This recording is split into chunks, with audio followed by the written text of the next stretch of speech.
Hello students, मैं doctor किरण टाक। आज taxonomy की इस क्लास में हम फैमिली यूफोरबिएसी का अध्ययन करेंगे। इस फैमिली को कॉमनली स्पर्ज फैमिली भी कहा जाता है। इस स्लाइड की पहली पिक्चर में मैंने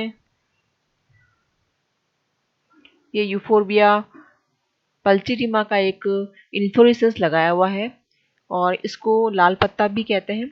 और ये जो पिक्चर आपको दिखाई दे रही है, दिस इज द एकेलिफा हिस्पिडा, जिसके अंदर कैटकिन इन्फ्लोरेसेंस पाया जाता है।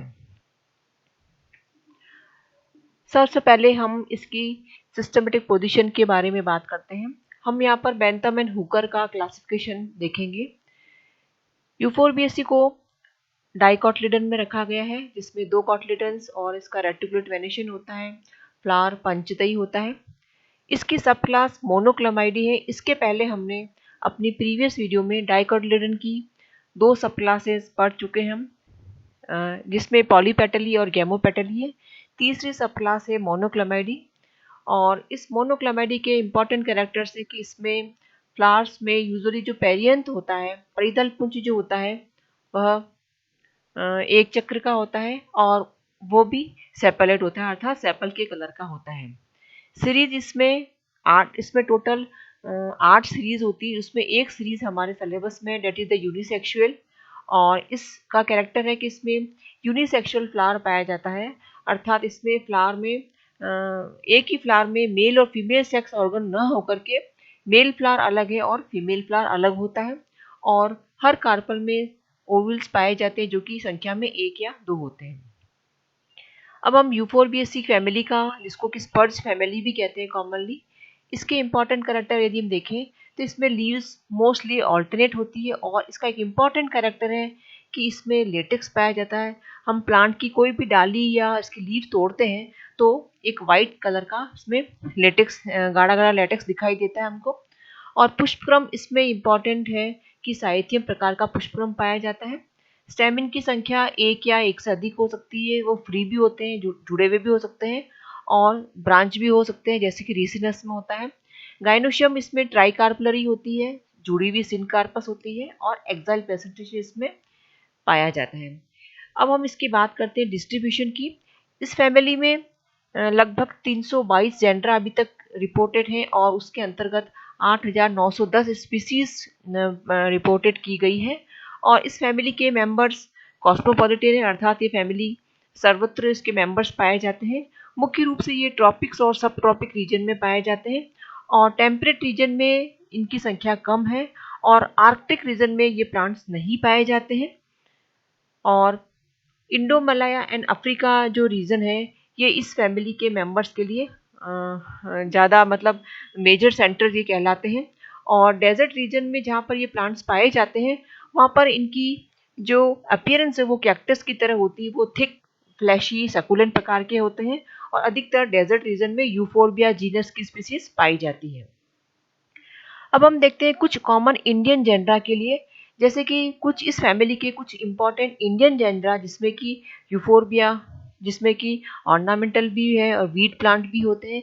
रिसिनस, जिसको कि हम अरंडी का प्लांट कहते हैं। फाइलेंथस, जिसमें कि आंवला है और भी इसकी स्पीसीज होती है। छोटी हर्ब भी होती है। क्रोटोन ऑर्नामेंटल प्लांट की कैटेगरी में आते हैं। पीडिलेंथस, ये भी ऑर्नामेंटल है। जेट्रोपा, जिसको कि हम रतन ज्योत भी कहते हैं। और एकेलिफा, इसकी ऑर्नामेंटल स्पीसीज भी होती है और वाइल्ड स्पीसीज भी होती है इसके अंतर्गत। अब हम इसके हैबिट के बारे में देखें।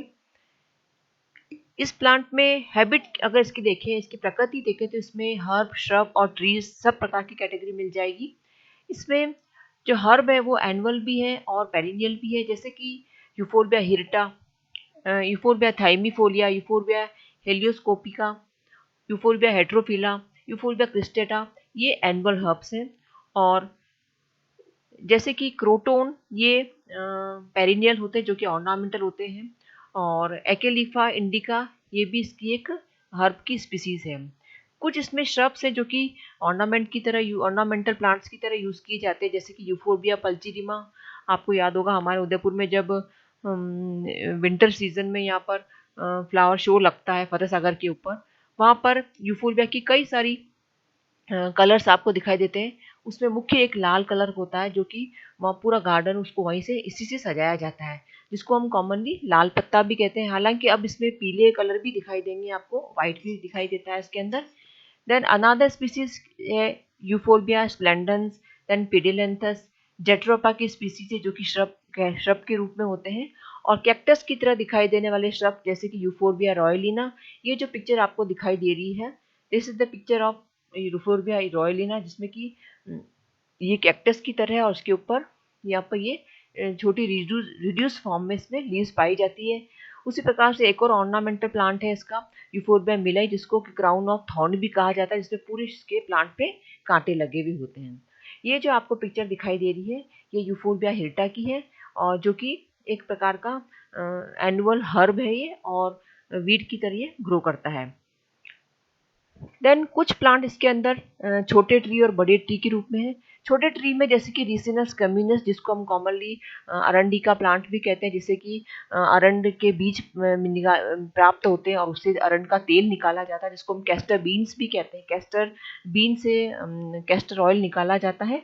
और कुछ जैसे कि फाइलेंथस एम्बलिका, जिसको कि कॉमनली हम आंवला कहते हैं, जो कि विटामिन सी का रिच सोर्स है, और अभी विंटर सीजन में आंवला बहुतायत में मिलता है हमें। और कोविड के में भी इस आंवले को बहुत ज़्यादा यूज़ किया जाना चाहिए, ऐसा डॉक्टर्स बताते हैं इसको, हमारा आयुर्वेदा में भी यही लिखा हुआ है। तो आंवला एक बड़ा ट्री होता है। देन बिस्चोपिया जैवनिका, ये भी ट्री है। देन पुत्रांजीवा रॉक्सबर्गाई, ये प्लांट जो आपको दिखाई दे रहा है, this is the tree, huge tree of Putranjiva roxburghii. और इसका नाम पुत्रांजीवा इसलिए भी रखा है कि ऐसा माना जाता है कि इसकी सीड से का उपयोग करने से पुत्र की प्राप्ति होती है, इसलिए ऐसा इसको कहा जाता है। देन एक अदर प्लांट है जिससे कि रबर प्राप्त होता है, और उसको हम कहते हैं रबर ट्री, या उसका बॉटनिकल नेम है हीविया ब्राजिलियंसिस, जो कि बहुत लंबा प्लांट ट्री होता है, और उसके तने को कट लगा करके उससे जो उसका लेटेक्स निकलता है उसे रबर बनाया जाता है।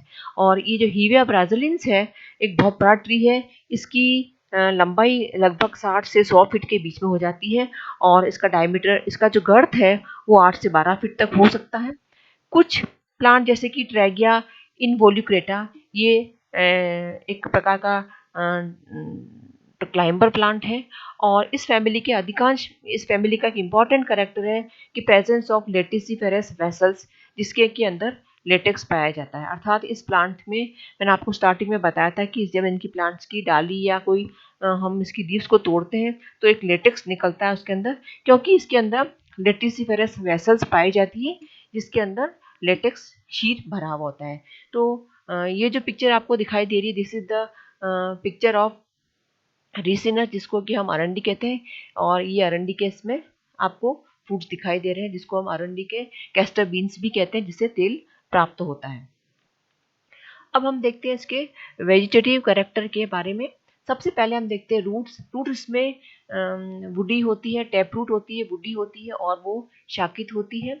और कुछ प्लांट्स की रूट जैसे कि मैनीहोट यूटिलिसीमा एंड मैनीहोट पामेटा, इनकी लीव्स ट्यूबरस होती है, और they are full in starch. ये जो आप पिक्चर देख रहे हैं, दिस इज ये मैनीहोट यूटिलिसीमा का लीफ दिखाई दे रही है, प्लांट दिखाई दे रहा है, और ये इसकी रूट्स है, जो कि जैसे शकरकंद की तरह होता है उस प्रकार से इसकी रूट ट्यूबरस रूट्स होती है, उसमें स्टार्च पाया जाता है, और उससे अरारोट जो होता है वो इससे प्राप्त किया जाता है।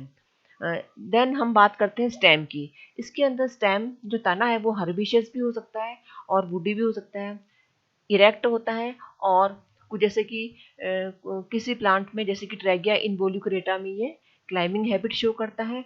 स्टेम को अगर हम उसका सेक्शन काटते हैं तो वो सिलिंड्रिकल भी हो सकता है, मतलब राउंड भी हो सकता है, एंगुलर भी हो सकता है, मतलब कोने वाला भी हो सकता है, और फ्लैट भी होता है। यूजुअली ये जो इनके स्टेम होते हैं वो सॉलिड होते हैं, लेकिन जैसे कि रिसिनस जो कम्युनिस है, जो कि अरंडी का जो प्लांट है, उसमें स्टेम होलो होता है, खोखला होता है। और जैसे कि फ्लैट स्पीसीज जो होती है, जैसे कि यूफोर्बिया ज़ाइलोफाइलोइडिस, जिसके अंदर स्टेम जो होता है वो फ्लैट होता है। इस पिक्चर में आप देख रहे हैं, ये एक फ्लैट स्टेम का उदाहरण है, यूफोर्बिया ज़ाइलोफाइलोइडिस, जिसको कि हम फिर एक प्रकार से ये मॉडिफिकेशन है स्टेम का, और इस प्रकार के मॉडिफिकेशन को फिलोक्लेट भी कहा जाता है। तो इसमें स्टेम है चपटा और थोड़ा सा फ्लैशी होता है। स्टेम शाखित होता है, मीन्स ब्रांच्ड है। और कुछ जो यूफोरबिया की स्पीसीज है उसके अंदर स्टेम के ऊपर कांटे भी लगे होते हैं, जैसे कि यूफोरबिया कॉर्डिसिफेरा, जिसको कि हम कॉमन भाषा में डंडा थोर भी कहते हैं। ये जो पिक्चर आपको दिखाई दे रही है, ये हमारे डेजर्ट एरिया में बहुत बहुतायत से मिलती है, और इसमें इसको डंडा टोर कहते हैं और डंडा थोर कहते हैं, और इसको फेंसिंग के लिए भी यूज़ किया जाता है। तो इसके ऊपर कांटे लगे हुए होते हैं, और बारिश के मौसम में इस पर पत्तियां होती, बाकी इसकी पत्तियां जड़ जाती है, इसलिए इसका नाम कैडुसिफोलिया है। और यूफोरबिया की कई और भी स्पीसीज है जिसमें कि जो कि फ्लैशी होती है और ग्रीन होती है और कैक्टस की तरह दिखाई देती है। अब हम देखते हैं इसकी लीव्स के बारे में। इसमें लीव्स का जो पैटर्न है वो मोस्टली ऑल्टरनेट होता है, लेकिन जैसे कि यूफोरबिया हिर्टा में जो लीव्स की पोजीशन है वो अपोजिट होती है, जैसे कि आप इस पिक्चर में देख रहे हैं। This is the branch of a Euphorbia hirta, जिसमें कि आप देख रहे हैं इसके बीच में पुष्पक्रम लगा हुआ, और ये इसकी अपोजिट लीफ आपको दिखाई दे रही है। कई बार लीफ इसमें पामेटली डीपली कट भी होती है, जैसे कि रिसिनस कम्युनिस में ये जो अरंडी का लीफ दिखाई दे रही है, इसमें आप पत्तियां देख रहे हैं, ये थोड़ी सी है तो पाम की तरह, लेकिन ये डीपली कट है, पूरी कटी भी नहीं है, तो उसको पामेटली डीपली कट क्या कहा जाता, प्रकार की लीफ कहा जाता है। देन पामेटली कंपाउंड प्रकार की लीफ भी इसमें दिखाई देती है, जैसे कि मैनीहोड के अंदर इसमें आप देख रहे हैं कि ये जो है वो लीफ पूरी कटी नीचे की तरफ जा रही है, तो ये पामेटली कंपाउंड लीफ का उदाहरण है। इसमें एक खासियत है कि इसमें लीफ कभी भी पिन्नेटली प्रकार की लीफ नहीं होती है, और लीव्स इसमें हमेशा स्टिपुलेटेड होती है, अर्थात इसमें नीचे लीफ के नीचे एक अनुपर्ण पाया जाता है, स्टिप्यूल्स पाया जाता है। जेट्रोपा के अंदर कुछ स्पीसीज ऐसी जिसमें कि स्टिप्यूल्स जो होते हैं वो ब्रांच्ड हो जाते हैं और हेयर लाइक दिखाई देते हैं, जैसे कि जेट्रोपा गॉसिपिफोलिया, उसके अंदर बहुत हमको हेयर्स दिखाई देते हैं। और कई यूफोरबिया की स्पीसीज ऐसी जिसमें कि लीव्स स्केली हो जाती है और कैडुकस होती है, अर्थात शीघ्र ही जड़ जाती है। और कुछ में लीव्स जो होती है वो बिल्कुल जो कुछ डेजर्ट स्पीसीज है यूफोरबिया की, उनके अंदर लीव्स रिड्यूस होकर के स्पाइन का रूप धारण कर लेती है और प्लांट को ग्रेजिंग से बचाने का कार्य करती है, स्पाइन के रूप में कन्वर्ट हो जाती है। और कुछ प्लांट की लीव जैसे कि क्रोटोन, जिसको इसमें इनकी लीफ जो होती है वो ऑर्नामेंटल हो जाती है और डेकोरेटिव प्लांट्स के रूप में इसको यूज किया जाता है, जैसे कि ये जो आपको पिक्चर दिखाई दे रही है, these are the leaves of the croton. तो हमने इसके इम्पॉर्टेंट कैरेक्टर के बारे में पढ़ा, इसके वेजिटेटिव कैरेक्टर्स के बारे में पढ़ा। अगली वीडियो में हम इसके फ्लोरल कैरेक्टर्स के बारे में अध्ययन करेंगे। Thank you.